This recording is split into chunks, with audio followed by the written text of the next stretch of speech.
Good afternoon, everyone. So, the class for today is School Dental Health Program Part 2.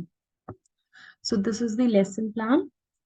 In this, we'll be talking about the various school health programs, their methods of implementation, and the evaluation of these programs.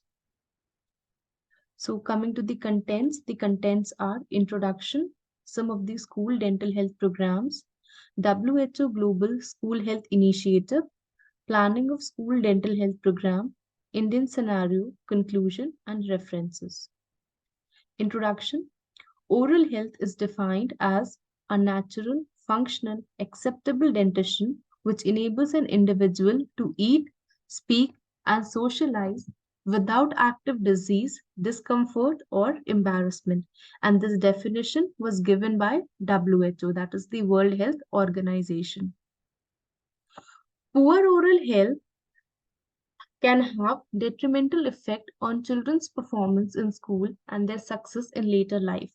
Children who suffer from poor oral health are 12 times more likely to have more restricted activity days, including missing school, than those who do not. As children are tomorrow's citizens, they make one of the most important groups of the community. To make a healthy citizen of a country, one should have healthy habits. The school-based dental health program provide the best opportunity to reach the largest number of children at a time. The school setting also provides an environment conducive to learning and reinforcement for a considerable period of time and allows the teacher to utilize various strategies for motivating children to take part in appropriate dental actions. Now, coming to the various school dental health programs, the first program is Learning About Your Oral Health, a prevention oriented school program. This program was developed by the American Dental Association ADA and their consultants in coordination with the 1971 ADA House of Delegates and is presently available to the school systems throughout the United States of America. The primary goal of this program is to develop the knowledge, skills, and attitudes needed for the prevention of dental diseases among school children. Consideration is also given to increasing knowledge regarding diet and dental health, stressing on the relationship of sugar, starch, and caries. The other topics included in this program are the significance of fluoride, oral safety, consumer health concepts, the role of dental professionals, and the relationship of oral health with the total health. The implementation of the program is divided into 5 levels. First is preschool, designed for children too young to read. Level 1, kindergarten to grade 3, level 2, grade 4 to 6, level 3, grade 5 to 9, and level 4 from grades 10 to 12. The core material of each of the 5 levels is a self-contained in a teaching packet that allows the classroom teacher to adapt the presentation to the needs of the students.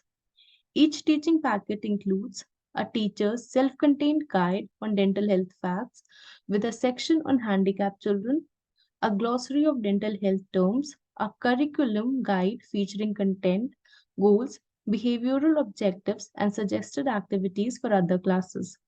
5 lesson plans for the preschool level, and 7 or more lesson plans for each of the other levels. 4 overhead transparencies, 12 spirit masters for copying, methods and activities for parental involvement. Evaluation of the program.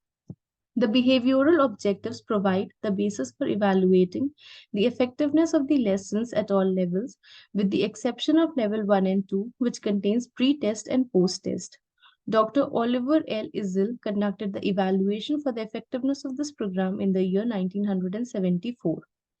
It was found that the program influenced favorably the oral health behavior, then that the traditional approach to oral health education, and effected favorable changes in attitude towards oral health practices. Second is the Tattletooth program developed by the Texas, also known as Texas Statewide Preventive Dentistry Program, developed in the year 1974-76 as a cooperative effort between Texas Dental Professional Organization, The Department of Health and the Education Agency through a grant from the Department of Health and Human Services to the Bureau of Dental Health. It was pilot tested in the year 1975 and field tested in spring in 1976 in schools within the state of Texas. In 1989, the Bureau of Dental Health developed a new program to replace the existing Tattletooth program, which was called Tattletooth 2, a new generation for grade KG to class 6. Separate lesson plans were developed for each grade, and a system approach was used to develop all education material.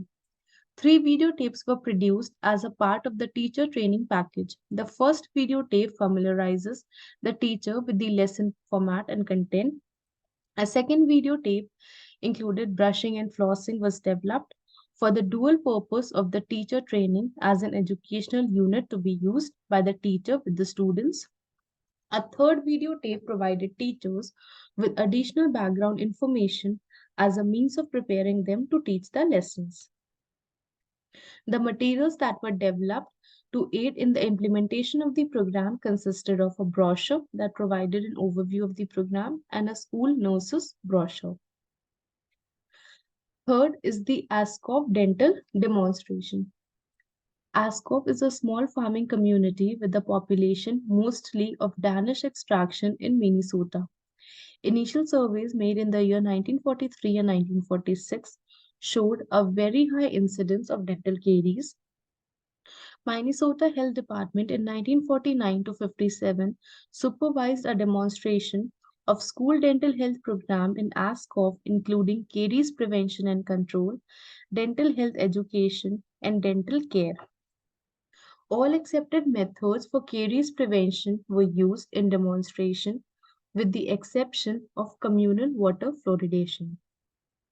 Dental care was rendered by a group of 5 dentists from the nearby communities employed by the Minnesota Department of Health. Findings available through a 10-year period revealed 28% reduction in dental caries in deciduous teeth of children aged 3 to 5 years, 34% reduction in caries in permanent teeth of children aged 6 to 12 years, and 14% reduction in permanent teeth of children 13 to 17 years old. Next is the North Carolina statewide preventive dental health program. In 1970, the North Carolina Dental Society passed resolutions advocating a strong preventive dental disease program, embracing school and community fluoridation, fluoride treatment for school children, plaque control education in school and communities, and continuing education on prevention for the dental professionals. The program philosophy and goals are: this program is a unique public and private partnership dedicated to the mission of assuring conditions in which North Carolina citizens can achieve optimum oral health. The program activities include preventive and educational components to modify the behavioral patterns of individuals to improve their oral health habits through dietary changes, toothbrushing, and flossing. Young children are the primary focus for education because the earlier a child is reached, the greater the potential for positively affecting the child's attitudes, values, and behavior. Fluoride is recognized as the most effective public health measure for dental caries.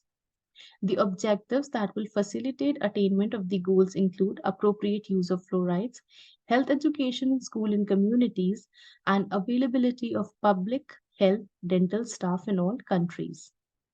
The program implementation. This program is unique in that it is designed to reach several segments of population, including young children, parents, teachers, dental professionals, and community leaders. In the year 1990, services delivered through this program include fluoridation of water supplies of 130 rural schools, weekly fluoride mouth rinse for more than 4,16,000 students in 1,051 schools, screening and referral for more than 3,39,000 children.